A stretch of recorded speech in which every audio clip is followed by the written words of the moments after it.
کبھی کبھی زندگی میں ایک فون کال آتا ہے جو صرف آواز نہیں بلکہ پوری حقیقت بدل دیتا ہے۔ یہ کہانی بھی ایک ایسی کال سے شروع ہوتی ہے جب آواز اپنی ہی نکلی۔ A Dark Mystery۔ رات کے 2:17 تھے جب ایان کا موبائل اچانک بج اٹھا۔ اسکرین پر کوئی نام نہیں ہوتا، صرف ایک ان نون نمبر ہوتا ہے۔ ایان ہچکچاتا ہے، پھر کال ریسیو کر لیتا ہے۔ دوسری طرف کچھ سیکنڈز تک خاموشی رہتی ہے اور پھر کسی کے سانس لینے کی آواز آتی ہے۔ اس کے بعد ایک ہلکی لیکن ڈراؤنی آواز کہتی ہے، مجھے ڈھونڈو، وقت ختم ہو رہا ہے، اور اچانک کال کٹ جاتی ہے۔ ایان فوراً اسی نمبر پر واپس کال کرتا ہے، لیکن نمبر سروس میں ہی نہیں ہوتا۔ اس کے فون پر ترنت ایک میسج ریسیو ہوتا ہے جس میں صرف ایک لوکیشن بھیجی ہوتی ہے۔ وہ لوکیشن شہر کے باہر موجود ایک پرانی سنسان بلڈنگ کی ہوتی ہے۔ ایان کا دل زور سے دھڑکنے لگتا ہے کیونکہ اسے احساس ہوتا ہے کہ یہ کوئی مذاق نہیں ہے۔ کچھ دیر بعد ایان اس بلڈنگ کے اندر ہوتا ہے جہاں اندھیرا اور خاموشی اس کا انتظار کر رہی ہوتی ہے۔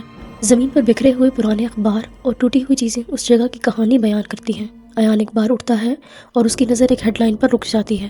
ہیڈ لائن میں لکھا ہوتا ہے، 5 سال پہلے اس بلڈنگ سے ایک شخص لاپتہ ہو گیا تھا۔ جب ایان فوٹو دیکھتا ہے تو اس کے چہرے کا رنگ اٹھ جاتا ہے کیونکہ وہ چہرہ بالکل اس کے اپنے جیسا ہوتا ہے۔ اچانک ایان کا فون دوبارہ بجتا ہے اور وہ گھبرا کر اسکرین دیکھتا ہے۔ وہ آواز دوبارہ سنائی دیتی ہے جو کہتی ہے، تم مجھے پہچان چکے ہو۔ ایان کا گلا سوکھ جاتا ہے اور وہ لرزتی آواز میں پوچھتا ہے، کیا تم میں ہی ہو؟ مجھ سے جواب آتا ہے، میں وہ ہوں جو تم کبھی ہوا کرتے تھے۔ ایان کے ہاتھ سے فون زمین پر گر جاتا ہے اور آواز گونج اٹھتی ہے۔ کیمرہ دھیرے دھیرے پیچھے جاتا ہے اور بلڈنگ کے ایک کونے کو دکھاتا ہے۔ وہاں ایان کی لاش پڑی ہوتی ہے جو سالوں سے وہیں پر موجود تھی۔ یہ سچ سامنے آ جاتا ہے کہ ایان زندہ نہیں تھا اور یہ کال اس کی اپنی روح نے کی تھی۔